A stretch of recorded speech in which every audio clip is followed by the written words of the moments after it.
शांती सुखाच्या दात्या,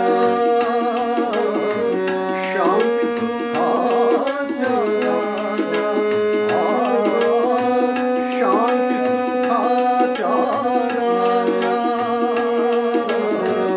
शांती सुखाच्या दात्या, शांती सुखाच्या दात्या, माझ्या प्रभुराया, राया राया, माझ्या राया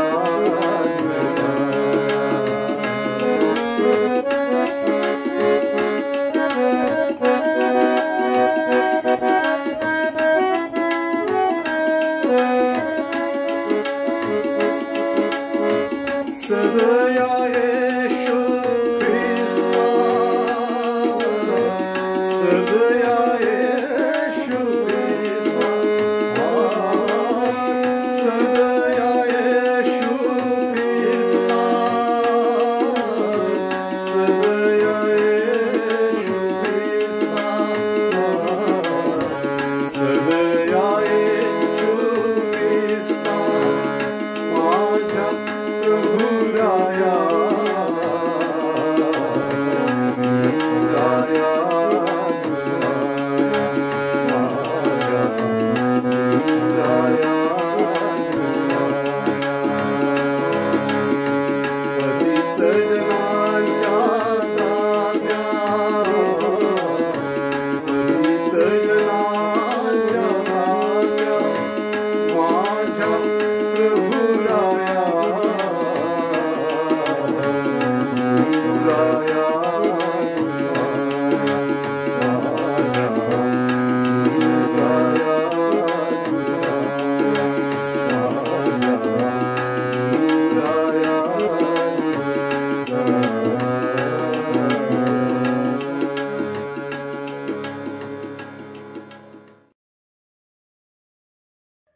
देवाची स्तुती असो, देवाच्या नावाला धन्यवाद असो. देवाने आपल्याला पुन्हा त्याचं वचन ऐकण्यासाठी एकत्र केलेलं आहे, बोलावलेलं आहे. त्याच्या वचनाच्या द्वारे आपण उत्तेजित होणार आहोत, आपलं मार्गदर्शन होणार आहे, आपल्याला सामर्थ्य मिळणार आहे, आपल्याला विश्वास मिळणार आहे. आणि म्हणून पुढील वेळ आपण देवाच्या हातामध्ये समर्पित करूया. आपण प्रार्थना करूया. पवित्र प्रभू परमेश्वरा, तू स्तुतीस पात्र देव आहेस. प्रिय प्रभू, तू सर्वात उच्च स्थानी विराजमान आहेत. या जगातली सर्व सत्ता अधिकार तुझ्या हाताखाली आहे, तुझ्या पायाखाली आहे प्रिय प्रभू. आणि या जगामध्ये आम्ही जरी आहोत प्रिय प्रभू, तुझे डोळे आमच्याकडे आहे, तुझे कान आमच्याकडे आहे प्रिय प्रभू. आणि तुझं सामर्थ्य तू आम्हाला देणारा देव आहेस प्रिय प्रभू. आणि विजयाने आणि विश्वासाने आम्ही हे जीवन जगावं अशी तुझी इच्छा आहे प्रिय प्रभू. आणि म्हणून आमचा आज तू सहाय्य कर प्रिय प्रभू. आणि आमच्यावर तुझा आशीर्वादाचा हात सदैव असू दे. पुढील वेळ आम्ही तुझ्या हातामध्ये समर्पित करतो. येशूच्या नावाने प्रार्थना केली आहे, म्हणून तू ऐक. आमेन. आजचा जो संदेश आहे आणि त्याचा जो शास्त्रभाग आहे तो दानिएलाचं पुस्तक अध्याय 6 आणि दानिएलाच्या जीवनावर आजचा संदेश आहे. आणि आजच्या संदेशाचं जे शीर्षक आहे ते असं आहे की प्रार्थनेचा कित्ता दानिएल. प्रार्थनेचा कित्ता किंवा साक्षीरूपी मेघ, प्रार्थनेचा साक्षीरूपी मेघ किंवा प्रार्थनेचा कित्ता दानिएल. आज आपण पाहतो की जो ख्रिस्ती समाज किंवा ख्रिस्ती लोक मंडळी ज्या एका खडतर आणि कठीण असल्या प्रकारच्या मार्गावरून जात आहे, तर पुष्कळदा या मार्गाने वाटचाल करत असताना आपल्या जीवनामध्ये आपण थकू शकतो आणि थकतो. पुष्कळदा निराश होतो, नाउमेद होतो, पुष्कळदा आम्ही गोंधळतो. आणि अशा या परिस्थितीमध्ये आम्हाला मार्गदर्शनाची गरज असते, उत्तेजनाची गरज असते, देवाच्या प्रकाशाची गरज असते आणि शिक्षणाची गरज असते. आणि या सर्वांसाठी देवाने आपल्या आकाशामध्ये अनेक साक्षीरूपी मेघ ठेवलेले आहे, अनेक उदाहरणं ठेवलेले आहे, अनेक कित्ते ठेवलेले आहे. आणि ज्यावेळेस आम्ही त्या उदाहरणांकडे, त्या कित्त्यांकडे ज्यावेळेस आपण पाहतो त्यावेळेस आपल्या जीवनामध्ये आपल्याला मार्गदर्शन मिळते, उत्तेजन मिळते, आमचा विश्वास पुन्हा पेटवला जातो. आणि ह्या सर्व गोष्टी आपल्याला त्या उदाहरणामधून मिळत असतात. आणि देवाची इच्छा हीच असते की या खडतर काळामध्ये, या विरोधाच्या काळामध्ये, या हल्ल्यांच्या काळामध्ये आम्ही या साक्षीरूपी मेघांकडे, या उदाहरणाकडे पाहावं आणि त्याच्यामधून शिकावं. आम्हाला कसं चाललं पाहिजे, कसं वागलं पाहिजे, काय केलं पाहिजे सभोवतालच्या परिस्थितीमध्ये, विरोधी परिस्थितीमध्ये. तर ह्याचं शिक्षण आपल्याला या कित्त्यांकडून मिळत असते. अनेक कित्ते इब्रिकरास पत्र 11व्या अध्यायामध्ये त्यांच्याविषयी सांगितलेलं आहे. आणि आजच्या परिस्थितीमध्ये आपण असताना मला असं वाटतं एक कित्ता आहे, एक साक्षीरूपी मेघ आहे, एक उदाहरण असं आहे की मला असं वाटतं त्याच्याकडे जर आपण पाहिलं तर मला असं वाटतं आपल्याला उत्तेजन मिळू शकते, मार्गदर्शन मिळू शकते आणि शिक्षण मिळू शकते. आणि आम्ही काय केलं पाहिजे, कोणत्या मार्गाने गेलं पाहिजे याचं त्या ठिकाणी मार्गदर्शन मिळू शकते. आणि तो कित्ता, ते उदाहरण, तो साक्षीरूपी मेघ म्हणजे दानियल होय. आणि दानियलच का, तर जर आपण विचार केला तर आपल्याला दिसून येईल की आमची जी परिस्थिती आहे तशीच दानियलाची परिस्थिती होती. आज आमची परिस्थिती कशी आहे आणि दानियलाची परिस्थिती कशी होती, दानियलाची परिस्थिती कशी होती त्याचा आपण विचार केला पाहिजे. पहिली गोष्ट, दानियल ज्या देशामध्ये होता तो स्वतःच्या वतनाच्या देशामध्ये नव्हता. त्यांना बंदिवान करून त्या बाबेलच्या देशामध्ये नेण्यात आलं होतं आणि पारतंत्र्यात आणि गुलामीत आणि परराज्यामध्ये दानियल होता. आणि हे जे राज्य होतं बाबेलचं ते अतिशय मूर्तीपूजक असल्या प्रकारचं राज्य होतं. अवतीभोवती सर्व मूर्ती होत्या आणि मूर्तीपूजा चालत होती. इतकंच केवळ नव्हे, परंतु जो राजा त्याची सुद्धा पूजा करण्यात येत असे. आणि मोठमोठ्या मूर्ती तयार करून आणि त्या सोन्याच्या सुद्धा मूर्ती तयार करून त्यांची पूजा आणि त्यांची भक्ती करण्यात येत असे. आणि याविषयी आपण वाचतो दानियेलाच्या 3ऱ्या अध्यायामध्ये एक मूर्ती त्या ठिकाणी तयार करण्यात आलेली आहे जी नबुकदनेस्सराने केली. आणि आपण पाहतो की ती पूर्ण सोन्याची सुवर्ण मूर्ती होती आणि त्याची पूजा त्या ठिकाणी करण्यात आलेली आपल्याला दिसते. आणि या 6व्या अध्यायामध्ये आपण पाहतो त्या ठिकाणी जो राजा दार्यावेश जिवंत असताना एखाद्या देवाप्रमाणे, एखाद्या मूर्तीप्रमाणे त्याची पूजा करण्यात आलेली आपल्याला दिसते. आणि म्हणून अशा रीतीने आपण पाहतो की हा जो देश होता तो मूर्तीपूजक असल्या प्रकारचा देश होता. आणि आज आपण ज्या देशामध्ये राहतो तो देशसुद्धा मूर्तीपूजक देश आहे. आणि सगळीकडे आमच्या अवतीभोवती मूर्तीच मूर्ती आहे. आणि त्याच्यामध्ये आम्हीच एक असे आहोत की आम्ही वर आकाशाकडे पाहतो आणि जो अदृश्य जिवंत देव त्याच्याकडे पाहून आम्ही प्रार्थना करतो आणि त्याची भक्ती करतो. आणि अशा या देशामध्ये म्हणून आम्ही जे आहोत आम्ही वेगळे पडतो, आम्ही एकटे पडतो, आम्ही अल्पसंख्याक पडतो. म्हणून दुसरी गोष्ट ही आहे की दानियेलाचं जीवन जे होतं 6व्या अध्यायामध्ये जर आपण पाहिलं तर तसल्या प्रकारच्या मूर्तीपूजक देशामध्ये तो एकटाच असा होता की जो जिवंत देवाची प्रार्थना करत होता, यहोवाची प्रार्थना करत होता, मूर्तीपूजा करत नव्हता. तो एकटाच होता आणि एकटाच होता. त्याचे मित्रसुद्धा 6व्या अध्यायामध्ये आपल्याला दिसत नाही. तो आपल्या घरापासून दूर होता, आपल्या देशापासून दूर होता आणि त्याला कुठलाच सपोर्ट नव्हता. त्याच्या हातात सत्ता नव्हती, त्याच्या हातात अधिकार नव्हता. आणि अशा रीतीने तो पूर्ण एकटा आणि तरुण असल्या प्रकारचा तो दानियल एकटा असल्या प्रकारच्या त्या बाबेलच्या राज्यामध्ये मूर्तीपूजक देशामध्ये तो होता. आणि आमची परिस्थिती जर आपण पाहिली, आपण सुद्धा एकटे असल्यासारखे या देशामध्ये आहोत, मायनॉरिटी आहोत. आणि आपल्याला अल्पसंख्याक असल्यामुळे पाहिजे तेवढं असल्या प्रकारचं वेट आपलं नाही, आपला आवाज नाही. आणि अशा रीतीने आपण पाहतो की आपण एकटे आहोत. परंतु जर आपण पवित्र शास्त्राचा विचार केला किंवा बाहेरचा जरी विचार केला तर सर्वसाधारण हीच परिस्थिती तुम्हाला दिसेल की जे देवाचे लोक आपल्याला दिसतात ते बहुतेक एकटे होते. परंतु एकटे असून सुद्धा ते कशा रीतीने उभे राहिले आणि कशाने उभे राहिले आणि कशा रीतीने विजयी झाले हे आपल्याला पवित्र शास्त्रामध्ये वाचायला मिळेल. उदाहरणार्थ नोहा एकटा होता परंतु तो देवासाठी उभा राहिला. दावीद एकटा होता परंतु तो गल्ल्याताच्या विरुद्ध उभा राहिला. योसेफ परदेशामध्ये गुलाम असताना सुद्धा एकटा होता परंतु एकटा असून सुद्धा तो उभा राहिला. एलिया तो म्हणाला होता मी आता एकटा पडलोय आणि तो निराश होऊन पळून गेला होता जंगलामध्ये, परंतु तो सुद्धा शेवटी देवासाठी उभा राहिला. आणि हे सर्व लोक एकटे होते परंतु ते देवासाठी शेवटी उभे राहिले. दानिएल एकटा होता परंतु देवासाठी तो उभा राहिला. आम्ही एकटे आहोत, आम्ही सुद्धा देवासाठी उभं राहू शकतो आणि विजयी आणि विश्वासामध्ये दृढ पक्क असल्या प्रकारचं जीवन जगू शकतो. एक समीकरण सांगतो, तुम्ही प्लस देव बरोबर मेजॉरिटी होते. तुम्ही एकटे प्लस देव बरोबर मेजॉरिटी. प्लस देव तर खरं तर 2 व्हायला पाहिजे परंतु मेजॉरिटी होते.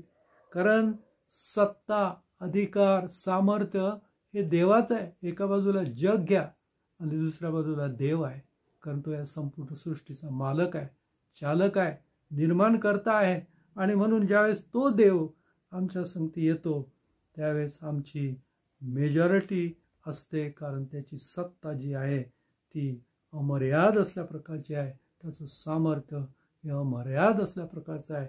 आणि म्हणून तो देव एकटा जरी असला तरी बहुसंख्य असल्यासारखा आहे. एकटा जरी असला तरी त्याची सत्ता अमर्याद असल्या प्रकारची, त्याचा अधिकार अमर्याद असल्या प्रकारचा आहे. आणि आपण दानिएलाचं जर पुस्तक पाहिलं तर तेच आपल्याला दिसतं की तो जो देव आहे तो सर्वांच्या वर आहे, राजांचा राजा आहे, प्रभूंचा प्रभू आहे आणि सर्व राज्यांवर त्याची सत्ता आहे. हा दानिएल या पुस्तकाचा विषय आहे. आणि म्हणून आम्ही जरी अल्प असलो तरी मेजॉरिटी आमची आहे, कारण देव आमच्या बरोबर आहे. आणि तिसरी गोष्ट, दानिएल हा शत्रूंच्या मध्ये होता, विरोधकांच्या मध्ये होता आणि एवढे त्यांचा विरोध होता की दानिएलाला संपवण्याचं कट कारस्थान त्यांनी रचलं होतं आणि सिंहाच्या गुहेमध्ये त्याचा शेवट करावा आणि त्याला काढूनच टाकावं, त्याचा शेवट करावा, त्याला संपूर्णच टाकावं असल्या प्रकारचा डाव, असल्या प्रकारचं कपट कारस्थान त्या ठिकाणी शिजलं होतं आणि ते कपट कारस्थान तयार करण्यात आलं होतं. परंतु आपण पाहतो की दानिएलासाठी जी गुहा तयार करण्यात आलेली होती, आपण पाहतो शेवटी त्याच गुहेमध्ये त्याचे शत्रू त्यांना पडावं लागलं आणि तिथे त्यांचा शेवट झालेला आहे. अर्थात आम्ही आमच्या शत्रूंविषयी असं विचार करणार नाही की त्यांचा शेवट अशा रीतीने व्हावा, उलट त्यांचा त्या विरोधातून ते बाहेर यावे आणि त्या अविश्वासातून, मूर्तीपूजेतून ते बाहेर यावे आणि जिवंत देवाची त्यांना ओळख व्हावी, जिवंत देवाचा त्यांनी स्वीकार करावा असल्या प्रकारे आपण इच्छा करतो, नसल्या प्रकारची आमची प्रार्थना आहे आणि हेच आपलं खरं कार्य आहे. आज आपण परिस्थिती पाहतो की दानिएलाची जशी परिस्थिती झाली तशीच आपल्या लोकांची होत आहे आणि फार टोकाची होत आहे. आपण पाहतो की या ख्रिस्ती लोकांचा आणि त्यांच्या पाळक लोकांचा सैराट करून टाका असल्या प्रकारची भाषा बोलल्या जात आहे आणि असल्या प्रकारचे जे लोक आहे त्यांना अडवणारं कोणी नाही आणि त्यांच्या विरुद्ध बोलणारं कोणी नाही आणि असल्या प्रकारे आपण पाहतो. त्याचा अर्थ सगळीकडे तसल्याच प्रकारे विचार होत आहे. आणि म्हणून असल्या प्रकारच्या परिस्थितीमध्ये आपण असताना आपल्याला दिसतं की देवाचं कार्य मात्र थांबू शकत नाही. आणि आपण पाहतो की दानिएल हा त्या ठिकाणी जिवंत तर राहिलाच, परंतु तो वाढला. जरी त्याच्याकडे काहीच नव्हतं, परंतु एक गोष्ट त्याच्याकडे होती, आणि ती म्हणजे प्रार्थना. त्या प्रार्थनेच्या जोरावर तो अशाही विरोधी परिस्थितीमध्ये उभा राहिला. आपण पाहतो की जो दारावेश राजा होता, त्याला एक गोष्ट माहीत होती दानिएलाच्या देवाविषयी, की हा जो दानिएलाचा देव आहे तो जिवंत असल्या प्रकारचा देव आहे. 6वा अध्याय 26व्या वचनामध्ये तो म्हणतो की तो सर्व काळ जवळ आहे आणि तोच आपल्याबरोबर राहणारा देव आहे आणि तो जिवंत देव असल्या प्रकारची साक्ष त्या दारावेश राजाने त्या दानिएलाच्या देवाविषयी शेवटी दिलेली आहे.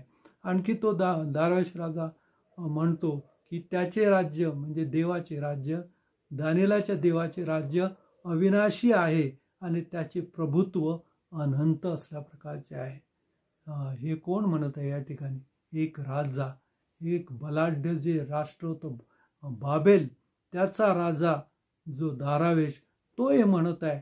तो देवाविषयी म्हणत आहे, त्याच्या अधिकाराविषयी बोलत आहे, त्याच्या राज्याविषयी बोलत आहे, त्याच्या प्रभुत्वाविषयी बोलत आहे. आणि याला वजन आहे. आणि तो म्हणतो की त्या देवाचं राज्य जे आहे अविनाशी आहे आणि त्याचं प्रभुत्व आहे अनंत आहे. किती मोठा राजा असो, त्याचं जे राज्य आहे, त्याचं जे प्रभुत्व आहे हे अविनाशी नाही, नाश पावणार आहे.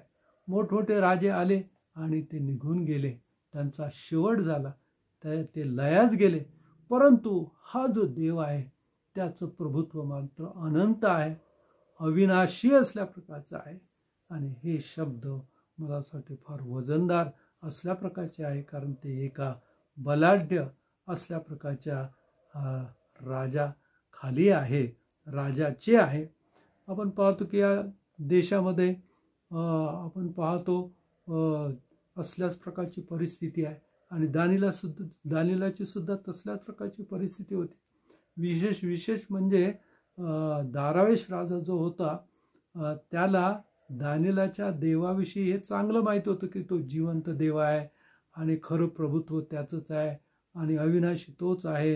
परंतु तरी त्याने कबुली मात्र आधी दिली नाही, कबूल केलं नाही, स्वीकारलं नाही सर्वांसमोर. तो चूप बसला, कारण त्याच्यावर तसल्या प्रकारचा दबाव आपल्याला दिसतो. आणि आज सुद्धा या देशामध्ये ही गोष्ट लक्षात घ्या की अनेक लोक आहेत, त्यांना सत्य माहीत आहे आतून.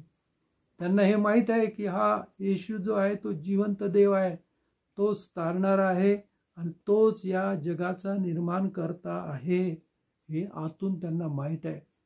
परंतु काही बंधनांमुळे ते त्या बंधनांच्या बाहेर येऊ शकत नाही. परंतु त्यांना चांगलं माहीत आहे.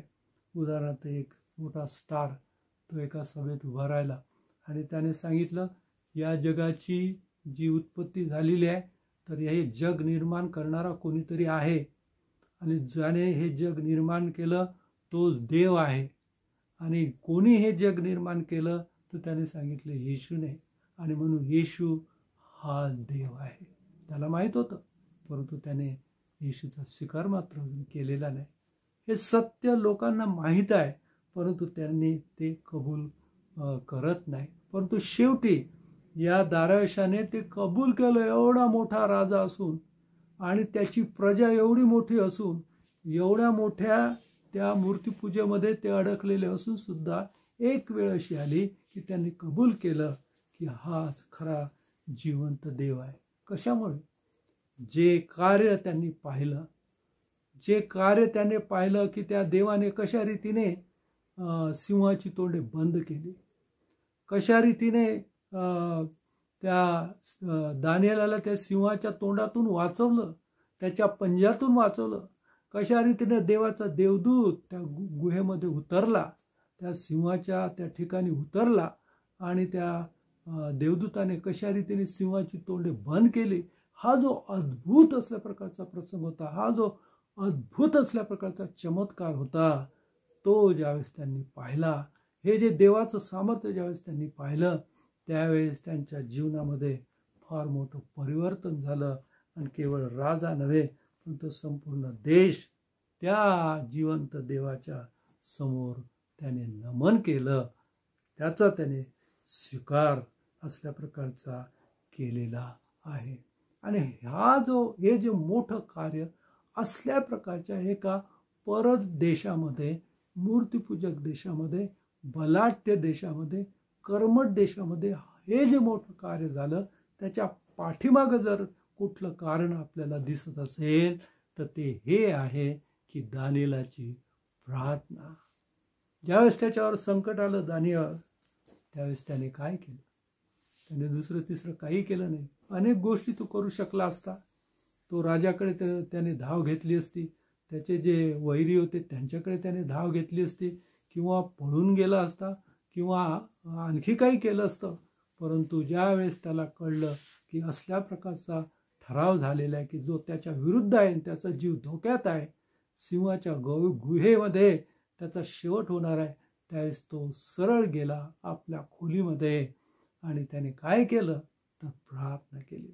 आणि म्हणून आमच्या आजच्या काळामध्ये आमची परिस्थिती कशी असो, या परिस्थितीवर एकच उपाय आहे, आणि तो म्हणजे प्रार्थना. आणि तेही दानिएलासारखी प्रार्थना. दानिएलाची प्रार्थना कशी होती? त्या प्रार्थनेला मी असं म्हणेल की ती कार्य करणारी प्रबळ प्रार्थना होती. त्याच्या प्रार्थनेने फार मोठं कार्य झालं. प्रार्थना दोन प्रकारचे.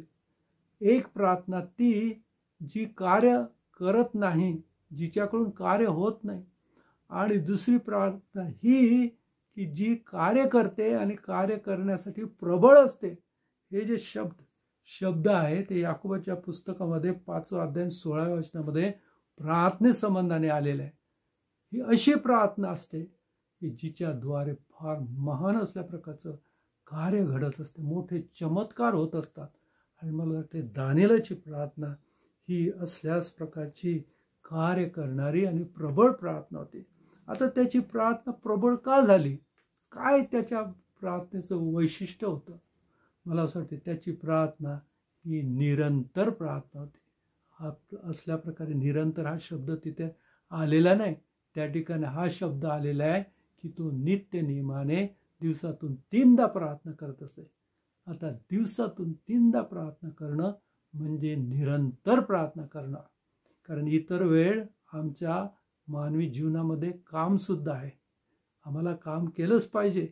परंतु त्याशिवाय आम्ही जर दिवसाच्या 3ही प्रहरी प्रार्थना करतो तर त्याचा अर्थ आम्ही पूर्ण दिवस प्रार्थना करतो, म्हणजेच निरंतर प्रार्थना करतो. आणि दानिएल हा निरंतर प्रार्थना करणार होता.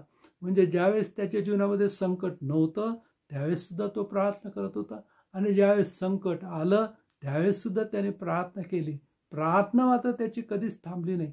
सुख असो की दुःख असो, दुःखात सुद्धा प्रार्थना होती त्याची, आणि सुखात सुद्धा प्रार्थना होती, संकटात सुद्धा प्रार्थना होती, आणि ज्यावेळेस संकट नव्हतं त्यावेळेस सुद्धा त्याची प्रार्थना होती.